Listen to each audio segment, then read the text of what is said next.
بسم الله الرحمن الرحيم. الله ولي الذين آمنوا يخرجهم من الظلمات إلى النور والذين كفروا أولياؤهم الطاغوت يخرجونهم من النور إلى الظلمات أولئك أصحاب النار هم فيها خالدون. بیت اللہ کے طواف کی فضیلت جانتے ہیں. کائنات میں صرف خانہ کعبہ ہے جس کا طواف مشروع ہے. اس کے علاوہ کسی گھر یا کسی قبر وغیرہ کا طواف کرنا حرام ہے. رسول اللہ صلی اللہ علیہ وسلم نے طواف بیت اللہ کی فضیلت بیان کرتے ہوئے فرمایا: ما رفع رجل ما قدم ولا وضعها. دوران طواف ہر قدم پر 10 نیکیاں لکھی جاتی ہیں اور 10 گناہ مٹا دیے جاتے ہیں اور 10 درجات بلند کیے جاتے ہیں. اللہ اکبر. للہ نحمده ونستعینه ونستغفره ونعوذ باللہ من شرور انفسنا ومن سیئات اعمالنا. من يهد الله فلا مضل له ومن يضلله فلا هادي له واشهد ان لا اله الا الله واشهد ان محمدا عبده ورسوله. اما بعد فان خير الحديث كتاب الله وخير الهدي هدي محمد صلى الله عليه وسلم وشر الأمور محدثاتها وكل محدثة بدعة وكل بدعة ضلالة وكل ضلالة في النار. فأعوذ بالله السميع العليم من الشيطان الرجيم من همزه ونفخه ونفسه. بسم الله الرحمن الرحيم. يا أيها الذين آمنوا اتقوا الله حق تقاته ولا تموتن إلا وأنتم مسلمون. يا أيها الناس اتقوا ربكم الذي خلقكم من نفس واحدة وخلق منها زوجها وبث منهما رجالا كثيرا ونساء. واتقوا الله الذي تساءلون به والأرحام إن الله كان عليكم رقيبا. يا أيها الذين آمنوا اتقوا الله وقولوا قولا سديدا يصلح لكم أعمالكم ويغفر لكم ذنوبكم ومن يطع الله ورسوله فقد فاز فوزا عظيما. قال الله تعالى عز وجل في القرآن المجيد والفرقان الحميد: أعوذ بالله من الشيطان الرجيم. بسم الله الرحمن الرحيم. إن أول بيت وضع للناس للذي ببكة مباركا وهدى للعالمين فيه آيات بينات مقام إبراهيم وما دخله كان آمنا ولله على الناس حج البيت من استطاع إليه سبيلا ومن كفر فإن الله غني عن العالمين. قال رب اشرح لي صدري ويسر لي أمري واحلل عقدة من لساني يفقهوا قولي. اللهم ربي زدني علما اللهم ربي زدني علما اللهم ربي زدنی علما. برادران اسلام، جمع پیارے دینی اسلامی بھائیوں، بزرگوں اور عزیز ساتھیوں، سب سے پہلے تمام قسم کی تعریف و توصیف، کبریائی و بڑائی، بلندی، بزرگی اسی وحدہ لا شریک کے لیے لائق و زیبا ہے جو تمام کائنات کا خالق و مالک، رازق و مشفق، مربی، پالنہار ہے. اس اللہ رب العالمین کی ہم جتنی بھی تعریف کریں کم ہے. اگر ہم اس اللہ رب العالمین کی تعریف لکھنے کے لیے ساتوں سمندر کے پانی کو شہائی بنا لیں، دنیا کے تمام درختوں کو قلم بنا لیں، زمین اور آسمان کو ورق بنا لیں گے تو ساری شیائی ختم ہو جائے گی، سارے قلم ختم ہو جائیں گے، زمین اور آسمان بھر جائے گا، لیکن میرے رب العالمین کی مکمل تعریف کبھی بیان نہیں ہو پائے گی. اس کے بعد انگنت لامحدود درود و سلام کی بارش ہو تمام انبیاء کرام علیہم السلام پر قیامت کی صبح تک، بالخصوص سید الانبیاء، سید المرسلین، آمینہ کے لال خدیجہ کے شوہر، فاطمہ کے ابو، عائشہ کے سردار جناب عربی محمد رسول اللہ صلی اللہ علیہ وسلم پر. اللہم صلی علی محمد وعلی آل محمد کما صلیت علی ابراہیم وعلی آل ابراہیم إنك حميد مجيد اللهم بارك على محمد وعلى آل محمد كما باركت على إبراهيم وعلى آل إبراهيم إنك حميد مجيد. برادران اسلام، آج ہم سبھی لوگ یہاں پر خطبہ جمعہ سننے کے لیے جمع ہوئے ہیں. میں اللہ رب العالمین سے دعا کرتا ہوں کہ اللہ رب العالمین میری زبان سے حق بات نکالے اور آپ تمام حضرات کو حق بات سن کر اس پر عمل کرنے کی توفیق عطا فرمائے. اور اس کے بعد میں اللہ رب العالمین سے یہ بھی دعا کرتا ہوں کہ اللہ رب العالمین سب سے پہلے کہنے والے کا اور اس کے بعد سننے والوں کو عمل کی توفیق عطا فرمائے. آمین ثم آمین. برادران اسلام، گزشتہ جمعہ میں نے آپ کے سامنے فضائل حرمین شریفین کے بعد فضائل ذکر کرے تھے. آج کے اس خطبہ جمعہ میں آپ کے سامنے اس کے آگے کے فضائل بیان کروں گا، جن میں سے نمبر 1 ہے خانہ کعبہ اللہ تعالیٰ کا پہلا گھر ہے. اللہ رب العزت کا فرمان ہے ان اول بیت وضع للناس للذی ببکۃ مبارکا وہدی للعالمین فیہ آیات بینات مقام ابراہیم وما دخلہ کان آمنا وللہ علی الناس حج البیت من استطاع الیہ سبیلا ومن کفر فإن اللہ غنی عن العالمین. بلا شبہ سب سے پہلا گھر عبادت کا جو لوگوں کے لیے تعمیر کیا گیا وہی ہے جو مکہ مکرمہ میں واقع ہے. یہ گھر بابرکت اور ہے تمام جہان والوں کے لیے مرکز ہدایت ہے. یہ گھر بابرکت ہے اور تمام جہان والوں کے لیے مرکز ہدایت ہے. اس میں کئی کھلی نشانیاں ہیں، جن میں سے ایک حضرت ابراہیم علیہ السلام کا مقام عبادت ہے. جو شخص اس گھر میں داخل ہوا وہ امن و مامون و محفوظ ہو گیا. اور لوگوں پر اللہ تعالیٰ کا یہ حق ہے کہ جو شخص اس گھر تک پہنچنے کی استطاعت رکھتا ہو وہ اس کا حج کرے، اور جو شخص اس حکم کا انکار کرے وہ خوب سمجھ لے کہ اللہ تعالیٰ تمام دنیا والوں سے بے نیاز ہے. ان میں اللہ رب العالمین نے خانہ کعبہ کی 5 فضائل ذکر کیے گئے ہیں. نمبر 1 کہ خانہ کعبہ کو اللہ تعالیٰ کا سب سے پہلا گھر ہونے کا شرف حاصل ہے. حضرت ابو ذر رضی اللہ عنہ کا بیان ہے کہ اللہ کے نبی صلی اللہ علیہ وسلم نے ارشاد فرمایا، انہوں نے اللہ کے نبی صلی اللہ علیہ وسلم سے پوچھا کہ زمین پر سب سے پہلا اللہ کا کون سا گھر ہے، زمین پر سب سے پہلے کون سی مسجد ہے؟ تو آپ صلی اللہ علیہ وسلم نے بیان فرمایا نمبر 1 مسجد حرام. انہوں نے پوچھا پھر کون سی؟ تو اللہ کے نبی صلی اللہ علیہ وسلم نے فرمایا مسجد اقصی. انہوں نے پوچھا ان کے درمیان کتنی مدت ہے؟ تو آپ صلی اللہ علیہ وسلم نے فرمایا 40 سال. دوسری فضیلت یہ ہے کہ یہ گھر بابرکت ہے. تیسری فضیلت یہ ہے کہ تمام جہان والوں کے لیے مرکز ہدایت ہے. چوتھی فضیلت یہ ہے کہ اس میں اللہ تعالیٰ کی کئی کھلی نشانیاں ہیں، مثلا زمزم وغیرہ. ان میں سے ایک نشانی مقام ابراہیم ہے، اور یہ وہ پتھر ہے جس پر کھڑے ہو کر حضرت ابراہیم علیہ السلام نے خانہ کعبہ کی دیواریں بلند کی تھی. 5ویں فضیلت یہ ہے کہ جو شخص اس گھر میں داخل ہو جائے وہ امن والا ہو جاتا ہے. خانہ کعبہ عظیم عبادت گاہ ہے. اللہ تعالیٰ کا فرمان ہے وَإِذْ جَعَلْنَا الْبَيْتَ مَثَابَةً لِلنَّاسِ وَأَمْنًا وَاتَّخِذُوا مِن مَّقَامِ إِبْرَاهِيمَ مُصَلًّى وَعَهِدْنَا إِلَىٰ إِبْرَاهِيمَ طَهِّرَ بَيْتِيَ لِلطَّائِفِينَ وَالْعَاكِفِينَ وَالرُّكَّعِ السُّجُودِ. اور جب ہم نے بیت اللہ کو لوگوں کے لیے عبادت گاہ اور امن کی جگہ قرار دیا ہے تو کیا حکم ہے؟ مکہ مقام ابراہیم کو جائے نماز بناؤ. اور حضرت ابراہیم اور حضرت اسماعیل علیہ السلام کو تاکید کی کہ وہ میرے گھر کو طواف کرنے والوں، اعتکاف اور رکوع و سجود کرنے والوں کے لیے صاف و ستھرا رکھیں. مثابۃ للناس سے مراد یہ ہے کہ یہ گھر لوگوں کے بار بار آنے جانے کی جگہ ہے. چنانچہ لوگ حج و عمرہ کی غرض سے متعدد مرتبہ بیت اللہ میں آتے جاتے ہیں اور اللہ تعالیٰ کی عبادت کر کے ثواب حاصل کرتے ہیں. نیز فرمایا جعل اللہ الکعبۃ البیت الحرام قیاما للناس. اللہ تعالیٰ نے کعبہ کو جو قابل احترام گھر ہے لوگوں کے لیے امن و جمعیت کا قیام کا ذریعہ بنا دیا ہے. اللہ تعالیٰ نے بیان فرمایا جعل اللہ الکعبۃ البیت الحرام قیاما للناس. اللہ تعالیٰ نے کعبہ کو جو قابل احترام گھر ہے لوگوں کے لیے امن و جمعیت کے قیام کا ذریعہ بنا دیا ہے.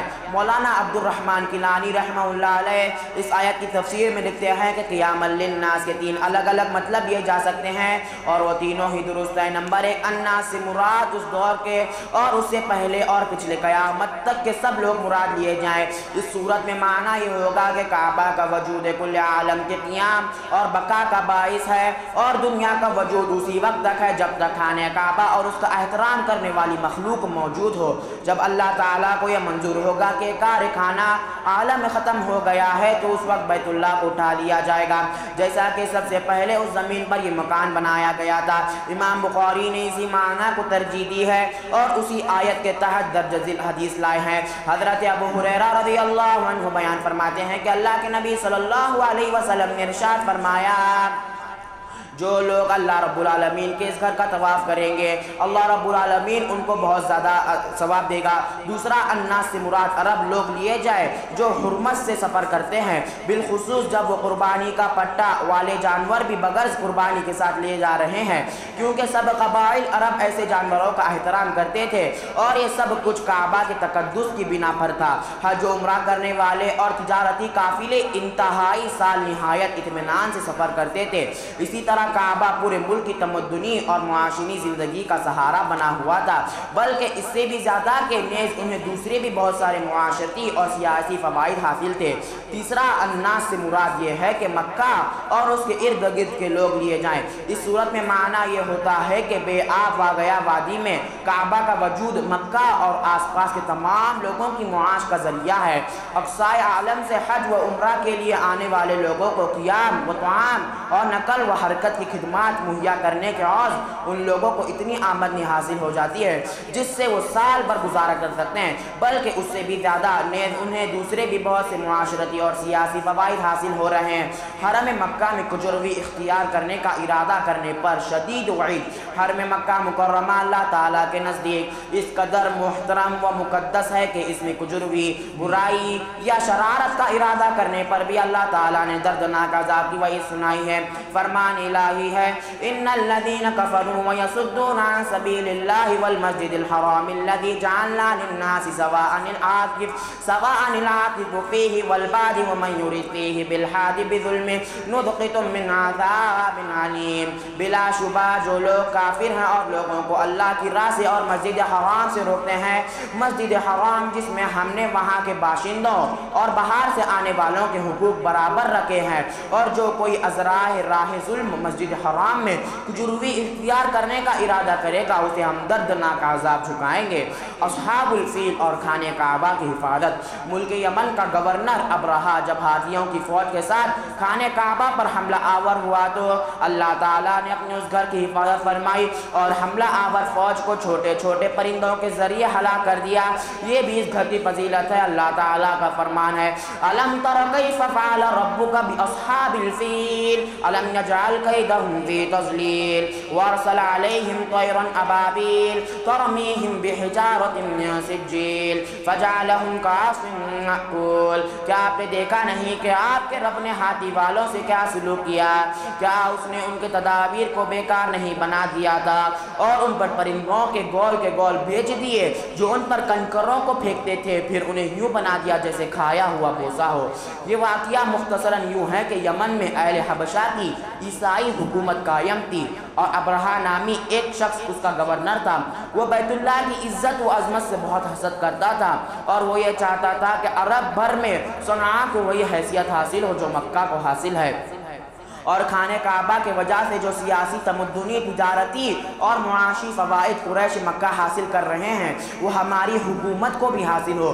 اسی غرض سے اس نے صنعاء میں ایک عالیشان کلیسا تعمیر کروایا۔ کلیسا کی عمارت خانہ کعبہ کے مقابلے میں بڑی پرشکوا تھی، لیکن اس کے باوجود لوگ اس کی طرف متوجہ نہ ہوئے، بلکہ ہوا یوں کہ ایک دن کسی نے خفیہ طور پر اس میں گندہ کر دیا۔ یہ بات ابرہہ کو جب کعبہ پر چڑھائی کرنے کے لیے ایک بہانہ بن گیا، یعنی ابرہہ کو ایک بہانہ مل گیا خانہ کعبہ پر چڑھائی کرنے کا، چنانچہ اس نے 60,000 افراد پر مشتمل ایک لشکر جرا کیا۔ اس لشکر میں 13 ہاتھی بھی تھے۔ یہ لشکر یمن سے روانہ ہوا۔ راستے میں جس نے بھی مزاحمت کی اسے شکست کا مزہ چکھنا پڑا۔ بالآخر وہ منع اور مزدلفہ کے درمیان ایک مقام وادی محشر میں پہنچ گیا۔ یہاں اس نے ڈیرا ڈالا اور کچھ لوٹ مار بھی کی۔ عبد المطلب جو ان دنوں کعبہ کے متولی اعظم تھے، ان کے 200 اونٹ بھی اس نے اپنے قبضے میں کر لیے۔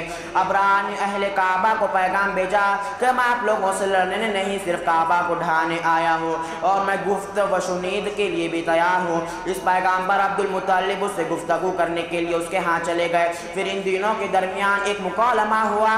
ابرہہ نے پوچھا آپ کیا چاہتے ہیں؟ عبد المطلب نے کہا میں اپنے 200 اونٹ چاہتا ہوں، میں اپنے 200 اونٹ چاہتا ہوں۔ ابرہہ کو بڑی حیرت ہوئی کہ انہوں نے خانے کعبہ کے متعلق کوئی بات نہیں کی۔ اس نے کہا میرا خیال تو یہ تھا کہ آپ خانے کعبہ کے متعلق پوچھیں گے۔ تو عبد المطلب نے کہا میں تو اونٹوں کا مالک ہوں اور ظاہر ہے کہ میں انہی کے متعلق ہی بات کروں گا، اور جہاں تک خانے کعبہ کا بات ہے اس کا ایک رب ہے، اس کا ایک مالک ہے۔ خانے کعبہ کا جہاں تک تعلق ہے تو اس کا بھی ایک مالک ہے جو اس کی خود حفاظت کر رہا ہے، جو اس کی خود حفاظت کرے گا۔ ابرہہ نے اونٹ واپس کر دیے اور عبد المطلب واپس چلے آئے۔ ادھر ابرہہ نے پیش قدمی کا ارادہ کر لیا، لیکن سب سے پہلا کام یہ ہوا کہ خود ابرہہ کے ہاتھی نے خانے کعبہ کی طرف جانے سے انکار کر دیا، یعنی خود ان ہاتھیوں نے خانے کعبہ کی طرف پیش قدمی کرنے سے انکار کر دیا۔ اسے بہترے تیر لگائے گئے لیکن وہ کسی اور جانب چل پڑتے، خانے کعبہ کی جانب آگے بڑھنے کا نام ہی نہ لیتے۔ اسی دوران اللہ تعالیٰ نے سمندر کی جانب سے پرندوں کے گول بھیج دیے، ان میں سے ہر ایک کی چونچ میں اور اسی طرح 2 پنجوں میں ایک ایک کنکر تھا۔ پرندوں نے وہی کنکر ابرہہ کے لشکر پر پھینک دیے جس سے وہ تباہ ہلاک اور برباد ہو گئے۔ آئیے مکہ مکرمہ کی حرمت جانتے ہیں۔ مکہ مکرمہ حرمت والا شہر ہے، اسی لیے اس کے تقدس کا لحاظ رکھنا فرض ہے۔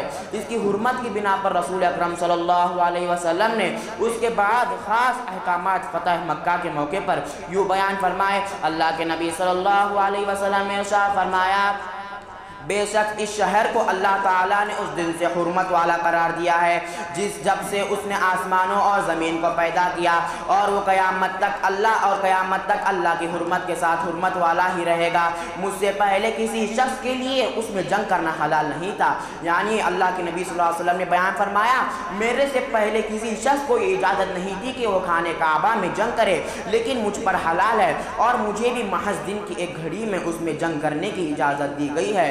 اس کے بعد وہ قیامت تک اللہ کی حرمت کے ساتھ حرمت والا ہی رہے گا، لہذا اس کا کوئی درخت نہ کاٹا جائے، اس کا شکار نہ بھگایا جائے، اس میں گری ہوئی چیز کو صرف وہی شخص اٹھا سکتا ہے جو اس کو لوگوں میں اعلان کرے اور اس کے مالک تک اسے پہنچا دے، اور اس کی گھاس کاٹنا بھی حرام ہے۔ چنانچہ حضرت عباس رضی اللہ عنہ نے کہا اے اللہ کے رسول صرف اصغر گھاس کاٹنے کی اجازت دیجیے، کیونکہ اس سے سنار اور لوہار پیدا اٹھاتے ہیں اور مکہ والے اسے اپنے گھروں کی چھتوں میں استعمال کرتے ہیں۔ تو آپ صلی اللہ علیہ وسلم نے فرمایا ٹھیک ہے، اصغر گھاس کو کاٹنے کی اجازت ہے۔ اس حدیث سے معلوم ہوا کہ نمبر 1 مکہ مکرمہ میں جنگ و جدال حرام ہے، حتیٰ کہ بلا ضرورت ہتھیار اٹھانا بھی ممنوع ہے۔ نمبر 2 مکہ مکرمہ میں کسی درخت، پودے اور گھاس کو کاٹنا بھی حرام ہے، ہاں بعض ضروریات کے پیش نظر صرف اصغر گھاس کو کاٹنے کی اجازت ہے۔ نمبر 3 مکہ مکرمہ میں کسی جانور، پرندے کو شکار کرنا بلکہ اسے ہانکنا بھی حرام ہے۔ نمبر 4 اور مکہ مکرمہ میں گری ہوئی چیز کو اٹھانا بھی جائز نہیں ہے، سوائے اس کے اٹھانے والا اس کا اعلان کرے اور اسے مالک تک پہنچا دے، یعنی اگر کوئی چیز پڑی ہو، اگر وہ انسان اس کی استطاعت رکھتا ہے کہ وہ لوگوں میں اعلان کرے اور اسے اس کے مالک تک پہنچا دے، اگر وہ اس کی طاقت رکھتا ہے تو وہ اٹھا لے، اگر وہ اسے اٹھا کر اپنے پاس رکھتا ہے تو وہ حرام ہے۔ آئیے بیت اللہ کے طواف کی فضیلت جانتے ہیں۔ کائنات میں صرف خانے کعبہ ہے جس کا طواف مشروع ہے، اس کے علاوہ کسی گھر یا کسی قبر وغیرہ کا طواف کرنا حرام ہے۔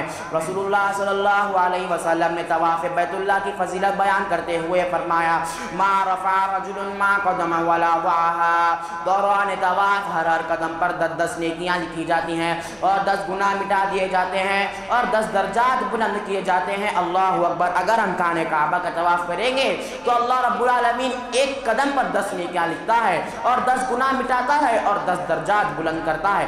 مسجد الحرام ان 3 مساجد میں سے ہے جن کی طرف ثواب کی نیت سے سفر کرنا مشروع ہے، جیسا کہ رسول اکرم صلی اللہ علیہ وسلم کا ارشاد گرامی ہے لا تشد الرجال الا الى 3 مساجد المسجد الحرام والمسجد الاقصى ومسجدی ھذا۔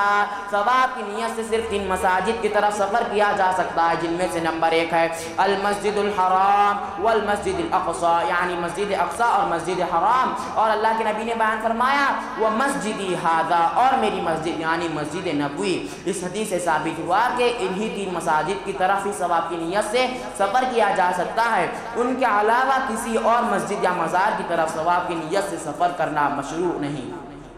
مسجد الحرام میں نماز کی فضیلت۔ مسجد حرام میں ایک نماز دوسری مساجد میں 1 لاکھ نماز سے افضل ہے، جیسا کہ حضرت جابر رضی اللہ عنہ کا بیان ہے کہ رسول اللہ صلی اللہ علیہ وسلم نے ارشاد فرمایا اور مسجد حرام میں 1 نماز دوسری مساجد میں 1 لاکھ نماز سے افضل ہے۔ اللہ اکبر! اگر ہم ایک مسجد میں 1 وقت کی نماز پڑھتے ہیں تو اللہ تعالیٰ ہم کو 1 وقت نماز کا ثواب دے گا، لیکن اگر ہم مسجد الحرام میں 1 مرتبہ کی نماز پڑھتے ہیں تو اللہ رب العالمین ہم کو 1 لاکھ نماز پڑھنے کا ثواب دے گا۔ اللہ تعالیٰ سے دعا ہے کہ وہ ہمیں بار بار زیارت خانہ کعبہ کی زیارت کا توفیق دے۔ برادران اسلام، ہم نے ابھی مکہ مکرمہ کے بعد فضائل ذکر کیے، آئیے اب ہم مدینہ منورہ وہ شہر ہے جس کی طرف رسول اکرم صلی اللہ علیہ وسلم نے اپنے صحابہ کرام رضی اللہ عنہم اجمعین کے ساتھ ہجرت کی تھی، آئیے ہم بھی مدینہ منورہ کے بعد فضائل ذکر کر لیتے ہیں۔ ہجرت کے بعد آپ صلی اللہ علیہ وسلم نے 10 سال مدینہ منورہ میں گزارے۔ اسی دوران آپ صلی اللہ علیہ وسلم نے پہلی اسلامی حکومت کی تشکیل کی، یعنی مدینہ منورہ میں ہی آپ صلی اللہ علیہ وسلم نے پہلی اسلامی حکومت کی تشکیل کی، جسے خود سربراہ محمد رسول اللہ صلی اللہ علیہ وسلم تھے اور کبار صحابہ کرام مثلا حضرت ابو بکر، حضرت عمر، حضرت عثمان اور حضرت علی وغیرہ رضوان اللہ علیہم اجمعین آپ کے مشیر تھے، اور مدینہ منورہ ہی سے اسلامی فوجیں روانہ کی جاتی تھی، یعنی مدینہ سے ہی اسلامی فوجیں روانہ کی جاتی تھی جو اعلیٰ کلمت اللہ کے لیے کفار کرتے اور قتال کرتے، اور بیشتر شرعی احکام آپ صلی اللہ علیہ وسلم پر مدنی زندگی میں ہی نازل ہوئے۔ پھر آپ صلی اللہ علیہ وسلم کا انتقال بھی وہی ہوا اور آپ صلی اللہ علیہ وسلم اسی میں ہی دفن ہے، اسی میں اللہ رب العالمین حضرت محمد رسول اللہ علیہ وسلم کو دفن کیا گیا ہے۔ آئیے فضائل مدینہ منورہ جانتے ہیں۔ نمبر 1، مدینہ منورہ کے نام جاہلیت کے دور میں اس شہر کو یثرب کہا جاتا تھا، تاہم قرآن و حدیث میں اس عظیم شہر کے کچھ اور نام بھی ذکر فرمائے ہیں۔ نمبر 1، المدینہ، اللہ تعالیٰ نے اس مبارک شہر کا نام خود قرآن میں ذکر فرمایا، ما کان لأہل المدینۃ ومن حولہم من الاعراب۔ نمبر 2، طابہ، مدینہ منورہ کا یہ نام بھی خود رسول اللہ صلی اللہ علیہ وسلم نے رکھا، جیسا کہ حضرت جابر بن سمرہ رضی اللہ عنہ کا بیان ہے کہ انہوں نے رسول اللہ صلی اللہ علیہ وسلم کو یہ فرماتے ہوئے سنا، ان اللہ تعالی سمی المدینۃ طابہ، بے شک اللہ تعالیٰ نے مدینہ کا نام طابہ رکھا ہے۔ نمبر 3، طیبہ، مدینہ منورہ کا یہ نام خود رسول اللہ صلی اللہ علیہ وسلم نے رکھا، جیسا کہ حضرت زید بن ثابت رضی اللہ عنہ کا بیان ہے کہ رسول اکرم صلی اللہ علیہ وسلم نے بیان فرمایا، بے شک وہ یعنی مدینہ منورہ طیبہ یعنی پاک ہے، اور وہ ناپاک کو اس طرح چھانٹ دیتا ہے جیسا کہ بھٹی چاندی کے زنگ کو چھانٹ دیتی ہے۔ نمبر 4، الدار، مدینہ منورہ کو اس نام سے اللہ تعالیٰ نے قرآن مجید میں ذکر فرمایا، جیسا کہ اللہ تعالیٰ کا ارشاد گرامی ہے، والذین تبوؤوا الدار والایمان من قبلہم یحبون من ہاجر الیہم ولا یجدون فی صدورہم حاجۃ مما اوتوا ویؤثرون علی انفسہم ولو کان بہم خصاصہ ومن یوق شح نفسہ فاولئک هم المفلحون۔ اور وہ لوگ جو مہاجرین سے پہلے الدار مدینہ منورہ میں مقیم تھے اور ان کے آنے سے پہلے ایمان لا چکے تھے، ان کے پاس جو لوگ ہجرت کر کے آئے وہ ان سے محبت کرتے تھے، اور جو کچھ انہیں مال فے سے دیا جائے وہ اپنے دلوں میں اس کی کوئی حاجت نہیں پاتے، اور ان مہاجرین کو اپنی ذات پر ترجیح دیتے، اور خواہ خود فاقہ سے ہو، اور جو شخص اپنے نفس کی حرص سے بچا لیا گیا تو اسے ہی لوگ کامیاب ہے۔ اس آیت کریمہ میں مدینہ منورہ کو الدار کہا گیا ہے، اس میں مدینہ والوں کے فضائل بھی بیان کیے گئے ہیں، جنہوں نے اپنے مہاجرین بھائیوں کے مدینہ منورہ پہنچنے پر خوشی کا اظہار کیا اور انہیں اپنے گلے سے لگایا، اور ان کی آباد کاری کے لیے ان سے اپنا تعاون کیا، انہیں اپنی جائیداد دی، گھر بار اور نخلستانوں میں شریک کر لیا، اور انہیں ایثار و قربانی کی یادگاریں مثالیں قائم کی۔ ہم ان کے ایثار کے 2 منفرد واقعات بیان فرماتے ہیں، جن میں سے نمبر 1 ہے حضرت ابو ہریرہ رضی اللہ عنہ بیان کرتے ہیں کہ ایک آدمی رسول اکرم صلی اللہ علیہ وسلم کی خدمت میں حاضر ہوا اور کہنے لگا اے اللہ کے رسول میں بہت بھوکا ہوا۔ آپ صلی اللہ علیہ وسلم نے اپنی بیویوں کے ہاتھ سے پتہ کرایا لیکن ان کے پاس سے کچھ نہ ملا۔ مسلم کی روایت میں ہے کہ آپ صلی اللہ علیہ وسلم نے اپنی ایک بیوی کے ہاں پیغام بھیجا تو انہوں نے کہا والذی بعثک بالحق ما عندی الا ما، یعنی اس ذات کی قسم جس نے آپ کو حق کے ساتھ مبعوث کیا، اس ذات کی قسم جس نے آپ کو حق کے ساتھ مبعوث فرمایا، میرے پاس سوائے پانی کے اور کچھ بھی نہیں۔ پھر آپ نے اپنی دوسری بیوی کے ہاں پیغام بھیجا تو ان کی طرف سے بھی یہی جواب، حتیٰ کہ آپ صلی اللہ علیہ وسلم کی تمام ازواج مطہرات کے پاس پیغام بھیجا تو سب کے سب یہی جواب ملا کر ہمارے پاس سوائے پانی کے اور کچھ نہیں، سوائے پانی کے اور کچھ نہیں، یہی جواب ملتا۔ چنانچہ رسول اکرم صلی اللہ علیہ وسلم نے پوچھا کیا کوئی ایسا آدمی ہے جو آج رات اس مہمان کی نواز کرے، اس کی مہمان نوازی کرے، اس پر اللہ تعالیٰ رحمت کرے گا۔ یہ سن کر ایک انصاری صحابی کھڑے ہوئے اور کہنے لگے اے اللہ کے رسول صلی اللہ علیہ وسلم میں حاضر ہوں۔ پھر وہ اس آدمی کو اپنے گھر لے گئے اور اپنی بیوی سے کہا یہ رسول اللہ صلی اللہ علیہ وسلم کا مہمان ہے، لہذا جو چیز بھی موجود ہے اسے کھلاؤ۔ اس نے کہا اللہ کی قسم آج تو میرے پاس صرف اپنے بچوں کا کھانا ہے۔ تو انصاری صحابی نے کہا بچوں کو کسی طرح بہلا دینا اور ایسا کرنا کہ جب بچے کھانا مانگے تو انہیں سلا دینا، وہ جب بھی کھانا مانگے تو انہیں سلا دینا، اور جب ہم دونوں میرا مہمان اور میں کھانا کھانے لگے تو تم ہمارے پاس آ جانا اور چراغ کو بجھا دینا کہ اس مہمان کو ایسا لگے کہ ہم بھی اس کے ساتھ کھا رہے ہیں۔ وہ اس انصاری صحابی خاتون نے ویسا ہی کیا جیسا اس کے شوہر نے کہا، یعنی جب ان کا مہمان اور وہ صحابی کھانے بیٹھے تو انہوں نے آ کر وہ چراغ بجھا دیا۔ اس کی بیوی نے بھی ایسا ہی کیا، وہ دونوں ایسے ہی بیٹھے رہے اور مہمان نے کھانا کھا لیا۔ پھر جب صبح کے وقت انصاری صحابی رسول اکرم صلی اللہ علیہ وسلم کی خدمت میں حاضر ہوئے تو آپ صلی اللہ علیہ وسلم نے بیان فرمایا فلاں مرد عورت سے اللہ تعالیٰ خوش ہو گیا، اللہ تعالیٰ کو ان سے بہت ہنسی آئی۔ مسلم کی روایت میں ہے کہ اس کے الفاظ یوں ہیں آج رات تم دونوں نے اپنے مہمان کے ساتھ جو کچھ کیا اللہ تعالیٰ اس سے بہت خوش ہو گیا اور اللہ تعالیٰ کو ہنسی آئی۔ برادران اسلام، آج کے خطبہ جمعہ میں میں نے آپ کے سامنے بعض فضائل مکہ مکرمہ اور بعض مدینہ منورہ کے فضائل ذکر کیے گئے ہیں۔ میں اللہ رب العالمین سے آخر میں دعا کرتا ہوں کہ اللہ رب العالمین ہم سب کو زندگی میں ایک مرتبہ مکہ مکرمہ اور مدینہ منورہ کی زیارت کا موقع عطا فرمائے، آمین۔ میں اللہ رب العالمین سے دعا کرتا ہوں کہ اللہ رب العالمین ہمیں ایک مرتبہ زندگی میں خانہ کعبہ کی زیارت کا موقع عطا کرائے، آمین ثم آمین۔ بارک اللہ لنا ولکم فی القرآن المجید ونفعنا وإياكم بالآيات والذكر الحكيم إنه تعالى جواد كريم ملك بر رؤوف رحيم ورب حليم۔